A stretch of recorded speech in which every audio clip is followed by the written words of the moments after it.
Only thing I know about the show The Bear is that the lead actor wears a t-shirt that fits absolutely perfectly. Everybody's been talking about the t-shirt from The Bear. Okay. What is so special about this shirt? So this is the iconic shirt from The Bear, the Mersby-Schwanen 215. It comes in this beautiful wrap, a craft box, stapled corners. Here we have the shirt. I'm also wearing one. We accidentally ordered two, so kind of just went with it. It's all going to be about this fabric here. There's only two places in the world you can actually make this fabric. One is in Germany at Mersby-Schwanen, and the other is going to be in Wakayama Prefecture. But what is it about this knitting process that makes these shirts so special? We spoke to Kent Tsujimoto from the Real McCoys to find out. So the Real McCoys has been around for, I guess, close to 30 years now. And we specialize in recreating pieces from the past. We spend a lot of time to get controlled inconsistencies, if that makes sense. You know, loop wheel is like that. Shuttle looms are like that as well, because it's a machine, but it has this hand-done aspect to it, which creates that inconsistency. And I think that's the allure, or that's the thing that we kind of all look at and we can't figure out why it's so good. To fully understand how this shirt came to be, we need to take a quick detour into history. Prior to the advent of the t-shirt, most outerwear was constructed from textiles that were either woven on a loom or knit by hand, while the machine knitwear industry primarily focused on undergarments. Though the origins of the t-shirt are debated to this day, its first widespread use was as an undershirt in the US military during the Second World War, where in the Pacific Theater, many troops began to wear their t-shirts as outer garments due to extreme heat and humidity. It was here that the t-shirt flaunted its many different qualities and uses: towel, smoke mask, hat, or if necessary, white flag. Throughout this period, many shirts appear to have been made similarly to the Merz B215 with its tubular design and gusseted arm panels. Though it was hard to find any definitive data on this, it appears that the tubular designs were phased out during the 1950s, as many companies, at least in the US, upgraded their mills to use newer, more consistent, higher output machines. My understanding of a lot of these loop wheel knitting machines is that a lot of it was brought over in the 1950s. It's all concentrated in this one area called Wakayama in Japan. There's really like only a handful of places that have these, and only like 20% of them work. And the rest of them are there for donors. If the working machine falls apart, they'll take the other broken machines and they will kind of replace all the parts and they'll kind of refabricate everything. So you kind of have to be a mechanic to really operate these things, because it's more maintenance and more overhaul than anything, right? So it's literally like suspended on like these wooden beams, and it's this one power generating thing in the middle that has like this belt that goes to each machine, and that's the only thing that's generating this knitting. What you get from that is inconsistency of the needles moving, and there's no tension. Tension is an important part of modern day machines because it allows you to adjust how fast you knit and how tight of a knit you end up with. Modern machines, there's like a downforce that is created when it's knitted, as opposed to loop wheel. It's just sitting there. It's just gravity is just the only thing that's bringing the fabric down. And that low tension knit is what creates this like spongy like effect. And it's the only fabric that when you actually wash it, it shrinks. And then when you wear it, it stretches out, and it really kind of molds into your body, if that makes sense. So loop wheel sounds great. Why don't we use it for everything? Because it's a pain in the ass. A modern machine, you can just let it fly and just kind of not worry about it, right? You don't even have to walk around it. But old machines, you'll see, like, it's just constantly, you know, looking at like, oh, is this okay? Is this okay? Like, you know what I'm saying? Like, it's going to break daily. It's not like a monthly thing, it's daily. So for modern day mass manufacturing, it doesn't make a lot of sense. Loop wheel was the domain of enthusiasts until a very specific moment. And just as the bear exploded into pop culture, so too did loop wheel. So we tracked down the person who was responsible for this. Hi, I'm Cristina Spiridakis. I'm a New York-based costume designer, and I was the costume designer for the pilot episode of The Bear.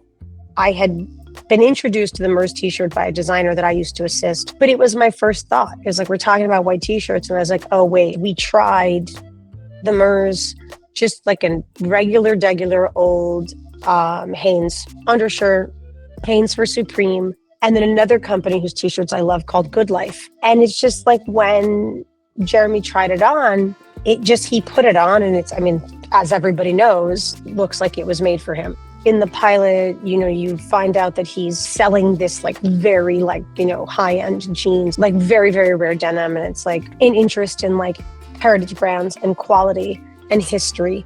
And that's kind of where that came from. I was actually just emailing with the people at MERS because we're getting t-shirts for Crystal Lake for my current show. And they mentioned that they have a 215, which they did the hem on it. Like it's closer to the fit of the shirt on the show. Courtney Wheeler, the series costume designer, was one of my closest friends. Like they've maintained that relationship, obviously, because it's still a big part of the show. And we see them whenever we're in New York all at the same time. It's really nice. They're just spectacular people. And just like that, Loopwheel was back in the mainstream. A woman contacted me a couple weeks after the show came out. I don't even know when. And all of a sudden, it was just like Courtney and I were getting email requests constantly to talk about it. And it's like, you just kind of never know what's going to connect with people. And it's been really nice. I appreciate what it's done also, can I just say, for like regular men.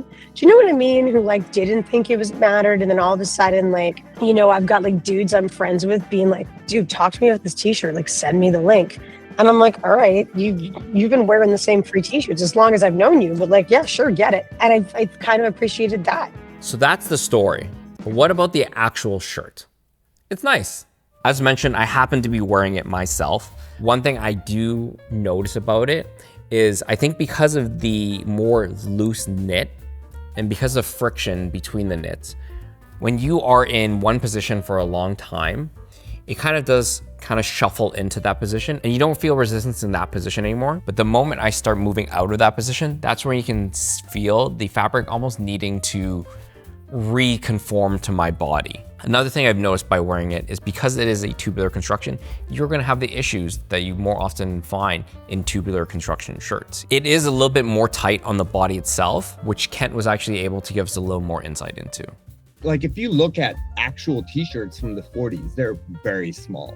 They were very tight. And I think people wore it like that because it was more of an underwear than like, not a lot of people walked around in t-shirts. Like you were rarely seen with just the undershirt. And I think it was made tighter that way. And because these were meant to be undergarments, there's not gonna be access to the machines to make the range of styles and body types that we have today.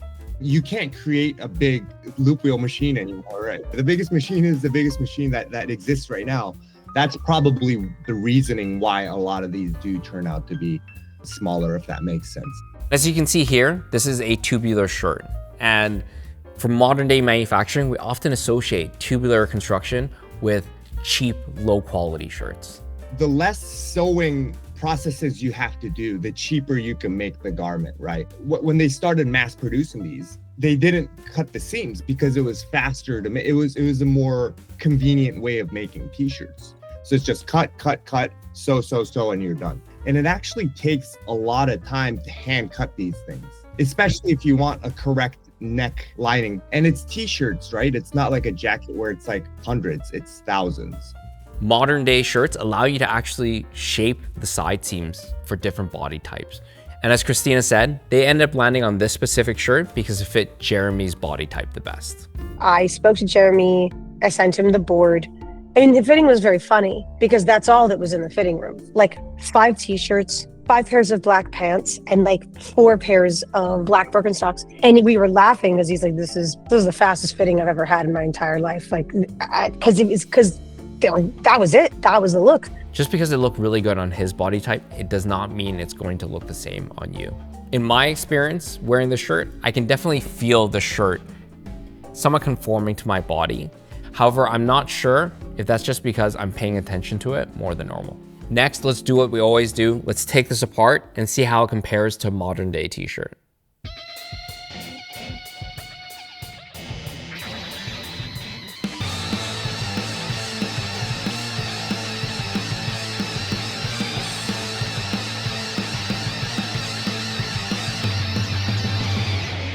So we're back. The team kindly took apart these by the seams, and I want to show you the differences between a typical t-shirt and a loop wheel t-shirt. Here is the typical t-shirt. You're going to be getting your fabric in rolls and cutting panels out of them. You're also going to have the extra step of sewing the side seams. Whereas you look at the MERS B, the body is literally a tube.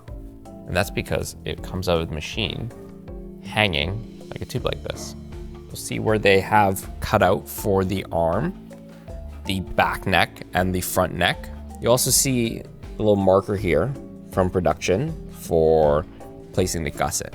We have the blind hem here, which gives this, I'd say, like old-timey, more decorative aesthetic. They did this for the bottom hem as well as the sleeve hems. Whereas you can see over here, this is a cover stitch. So those are the major construction detail differences. That really goes to show you that this t-shirt, this loop wheel t-shirt, really is a time capsule of how garments were constructed back then.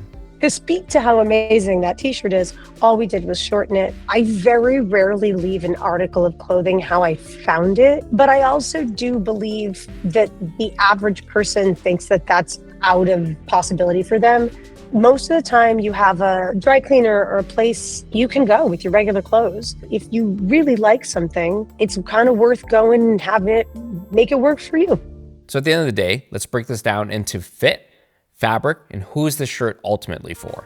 I think the further away you get from a slender build, the more difficulty you're gonna have fitting into the shirt properly. And that's not really a problem that you can solve unless you go to a cut and sew t-shirt with side seams where you can actually shape that fabric around the body. Because this shirt comes from the mid-century and our average body shape was just different back then. On the topic of fabric, a modern day fabric is very smooth. It's very consistent because you need that yarn to be very consistent to be operating the machines at the speed that you are. The loop wheel is inconsistent. There's a lot more texture to it. And as Kent mentioned, it's always about character and consistency. Like these are the two pillars of manufacturing. I think there is a sweet spot in between, which was very, very well done in the 1940s and 50s, somewhere around there. It was like the dawn of mass production. And I think that's like the allure of loop wheel. But obviously, if you are working with very slow hand done stuff, it's going to be inconsistent. So every season we're constantly worrying or fixing something and just kind of adapting to what happens, if that makes sense. Ultimately, the shirt is about character. It's not about consistency. So at the end of the day, is it the world's best t-shirt? For most people, I would say no. But this isn't about a white t-shirt. This is about the stories it tells. Whether that story be the bear, the manufacturing processes and the people involved, or the origin of the t-shirt itself.